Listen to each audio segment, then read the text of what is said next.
கண்ணி உந்தன் மனக்கூண்டில் என்னை தள்ளடி, கண்ணசைத்து அங்கேயே வைத்துக் கொள்ளடி.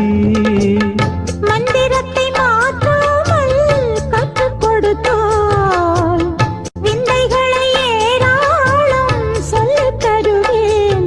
உந்தன் செல்ல மொழியினிலே உள்ளம் கொள்ளையடிப்பதும் ஏன், துள்ளி துள்ளி வரும் நடையில் மனம் மெல்ல துடிப்பதும் ஏன், உன்னை காண வேண்டும் கூட வேண்டும். வாராயோ வாராயோ கண்ணம்மா,